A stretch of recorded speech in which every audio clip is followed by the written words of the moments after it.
everyone. Welcome back to another episode, as I take you back to the 20th century in America, where a reverend was executed for the murder of his fiancée, Avis Linnell. Richardson was born in Amherst, Virginia, to a tobacco farmer and his first wife, who was one of 3 wives he'd had. At just 13 years old, Richardson left home and moved to Lynchburg, Virginia, where he took on various jobs to support himself.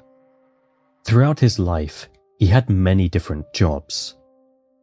When he was younger, he had big dreams of becoming a clergyman and started preparing for college at Amherst Academy. From 1892 to 1895, he worked for his cousin, W.J. Richardson, while continuing his studies at a school in Carrollton, Missouri. During this time, he joined the Trotter Baptist Church in Carroll County. When he was 17, he experienced a strange episode where he lost consciousness for a day or two after a night of unusual activity. He saw Dr. Cooper, who prescribed medication, but it caused a bad skin reaction. This wasn't the first time he had faced such health issues. He often linked them to his worries about his own sexuality, which he thought about obsessively. Before turning 18, he got engaged to 2 different girls at the same time. When they found out he was also engaged to a 3rd girl in Kansas City, both engagements ended. In 1895, at 19, he became a member of the 3rd Baptist Church in St. Louis. The following year, he took a short trip to southern Missouri, where he met another girl and got engaged again, but this engagement also ended quickly. In 1896, he fell seriously ill and went to stay with a cousin in Potosi, Missouri. One night, he became very confused and started wandering outside. A doctor was called to help him and stayed that night, giving him sedatives and declaring him insane.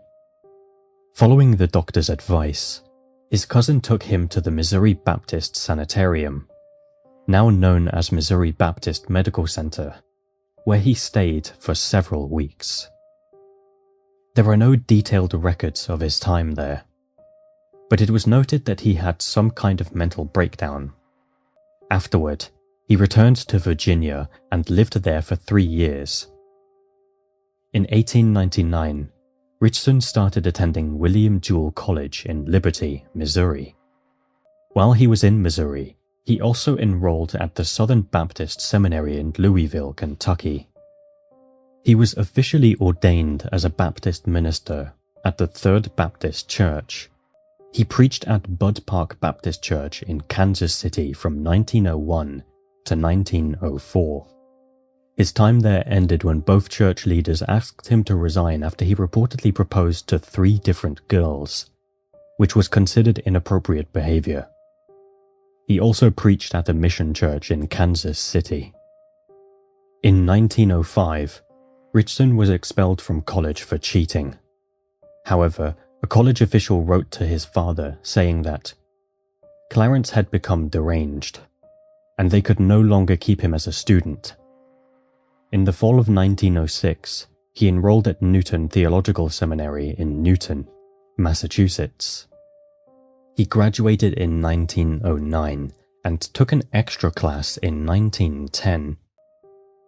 From April to September 1907, he accepted a position at a church in El Paso, Texas. While he was there, he lived with a man named Milton Estes. Richardson began to show signs of a mental illness that made him act irrationally. In July, a doctor named Thompson W. Grace was called to help him and found him in a catatonic state, where he was out of touch with reality and believed that people were trying to harm him. This paranoid thinking became more common for him over time. After 4 months in Texas, Richardson returned to a friend's house in Georgetown, Massachusetts. In 1907, he met sisters Violet and Rose Edmonds, the daughters of Moses Grant Edmonds and his wife, Lydia. He affectionately referred to his wife and daughters as his 3 flowers. Violet and Richson started seeing each other regularly in December 1910, and they announced their engagement in March. During this time, he also got engaged again, possibly to 2 women at once. In June 1908, Richson became the pastor of a Baptist church in Hyannis, Massachusetts, on Cape Cod. One day, a church member, Dr. Ferdinand A. Binford, removed a callus from Richard's hand. That night, Dr. Binford was called to Richson's boarding room because he was acting strangely. When the doctor arrived, he found several church members trying to hold Richson down, as he was sometimes aware of what was happening and other times seemed completely out of it. He spoke nonsensically and displayed unusual strength. The doctor gave him a morphine shot which calmed him down. The next day, Richson seemed more normal, but was still physically weak. In the summer of 1909, Dr. Charles Harwood met Richson. Later, Richson reported a robbery in his room, which raised suspicions among the state police. When Dr. Harwood encountered Richson on a train, they discussed the robbery, and the doctor noted that Richson seemed to be in a disturbed mental state. After meeting him again, Dr. Harwood confirmed that Richson appeared to be suffering from insanity.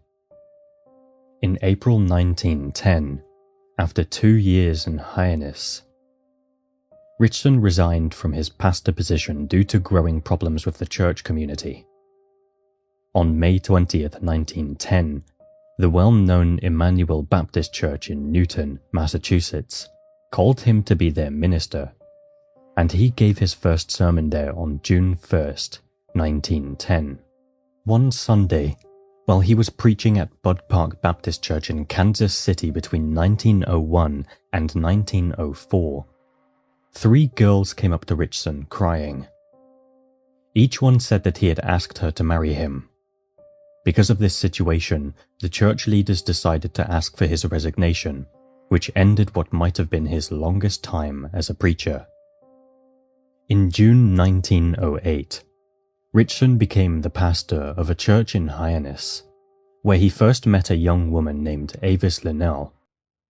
Avis's mother thought of Richson as a son and cared for him deeply.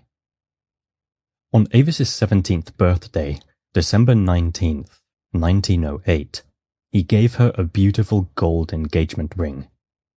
They celebrated their engagement at a small party, and soon after, a local newspaper called The Patriot announced their engagement. However, in early March 1911, Avis's mother received a letter from her saying that the engagement has ended. Despite this, on July 1st, Richson returned to Hyannis for the summer, where he spent time with Avis, who was home from school. During this time, Avis became pregnant. People in Hyannisport noticed that the engagement had been broken but assumed that Richson and Avis had gotten back together since they were spending so much time together. At the end of the summer, Richson went back to his church, while Avis returned to her studies in Boston. In September 1910, Avis left Hyannisport to study at the New England Conservatory of Music and rented a room at the Boston YWCA. She had originally set her own wedding date for October 1910, and she wore Richson's engagement ring until Christmas that year, when she returned it to him, saying it needed to be repaired. Later, in 1912, Richson told Dr. Briggs that his first sexual experience did not happen until 1904, and he claimed he had no other sexual encounters until 1910 with Avis Linnell. In 1912, affidavits revealed that Richson's family had a history of mental health issues. His uncle was committed to a mental hospital in Virginia in 1883 and died there a year later. A first cousin was also placed in an asylum in Missouri, and 7 other cousins were described as having mental problems. Doctors believed that heredity played a role in Richson's own mental struggles.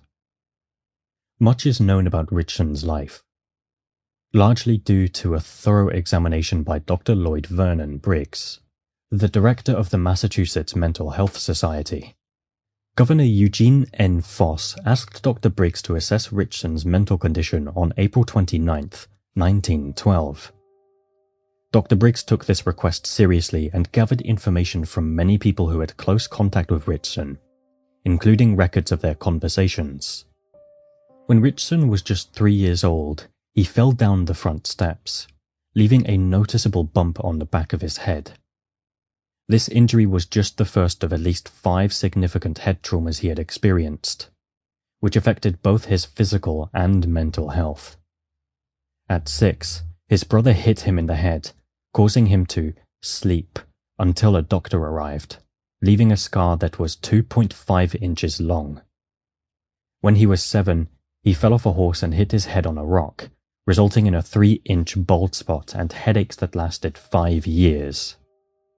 He also experienced another blow to the head from a child holding a rock, which left him unconscious for a full day. In April 1911, Richson suffered another severe head injury when he stepped out of an elevator and the operator accidentally started it. He needed to see a doctor and spent 3 days in bed afterward. When he got up, he had trouble walking, dragging one of his legs. This problem worsened until he seemed unable to walk at all. Eventually, this leg issue is resolved, but on May 1st, Richson visited the Edmonds family and had one of his episodes. Miss Edmonds cared for him daily from May 1st to June 28th. On June 18th, Dr. David C. Doe was called to check on Richson and advised Miss Edmonds to have him committed to a mental health facility. Richson was given a 2-month leave from his church due to a mental breakdown. 9 years later, in 1921, Dr. L. Vernon Briggs reviewed Richson's case again. He had previously prepared a report for Governor Foss regarding Richson's mental state, considering clemency for him. Dr. Briggs consulted with other mental health experts and concluded that Richson was likely the only person executed in Massachusetts without a trial. He described Richson as a victim of mental health issues, including delusions and hallucinations, which had been recognized by several doctors over the years. Dr. Briggs argued for reforms to improve the early recognition and treatment of mental illnesses to prevent tragedies like Richson's. The writer Theodore Dreiser had a different perspective. In 1892, he observed that many young people in America were driven by a deep desire for financial and social success, leading to a specific type of crime. He believed this ambition could drive individuals to commit acts of violence, like the murder of Avis Linnell. Richson had a mild varicocele, a condition affecting the veins in the scrotum, which he obsessed over, believing it was the cause of his physical and mental problems. He felt hopeless and even welcomed the idea of death. Dr. Phillips initially advised against surgery to remove the varicocele, but eventually agreed to it in January 1902. After the surgery, Richson showed significant improvement and felt more hopeful. However, Dr. Phillips concluded that Richson was not fully responsible for his actions related to his sexual health, suggesting that such conditions could lead to a loss of control over one's behavior. Avis Linnell died on October 14, 1911, at the YWCA in Boston. At first, her death was thought to be from natural causes. Dr. George Burgess McGrath, the Boston medical examiner, criticized the coroner's physician, Dr. Timothy D. Lehan, for not handling the case properly. Dr. McGrath explained that a doctor was called to a boarding house because the girl had died suddenly, and there was no initial suspicion of foul play. It was only after a post-mortem examination found signs suggesting poisoning with potassium cyanide that the idea of foul play came up. Further investigation revealed signs that pointed to possible suicide, which led to a more thorough inquiry by the police. This careful work by medical examiner Leary helped uncover the truth, resulting in Richson's arrest. On October 10th, just 4 days before Avis died, Richson bought cyanide. When police learned about this purchase, they took him into custody on October 20th. A grand jury indicted him on November 2nd, accusing him of multiple offences, including giving and causing Avis to take the poison, pretending it was a medical preparation, and attempting to murder her. He pleaded not guilty during his arraignment on November 13th, and his trial was set for January 15th, 1912. In a dramatic turn of events, on December 20th, Richson partially castrated himself in his jail cell with a sharp piece of metal. When he was taken to the jail hospital, Dr. Lothrop had to complete the procedure and close the wound. A few days later, Richson removed the stitches himself, requiring Dr. Lothrop's assistance again. The trial never took place because, on January 5th, 1912, Richson changed his plea from not guilty to guilty of first-degree murder. He made this plea before Judge George A. Sanderson on January 9th. The judge had no other option but to sentence him to death, and the date for his execution was set for May 19th. After the sentencing, his lawyers raised the issue of his mental health and consulted two alienists, who provided reports on April 24th and May 8th. Governor Foss denied Richson's request for clemency on May 16th, noting that his family has a strong history of insanity, and he himself is a neurotic, a sleepwalker, and suffers from emotional disturbances, including memory loss. His crime was not committed during such an episode. Richson was executed in the electric chair on May 21st, 1912, at 12:17 a.m. This was the 14th execution in Massachusetts using the electric chair, and it was notably successful, as the current only needed to be applied once, with the death certificate signed just 15 minutes later. The Sunday before his execution, the crowds outside the prison grew so large that the outer gates had to be closed to keep them away from the premises, and special police were assigned for crowd control. On the day of the execution, over 2,000 people stood outside in heavy rain, waiting for hours. Afterward, many remained outside the prison throughout the night, not fully dispersing until the next morning.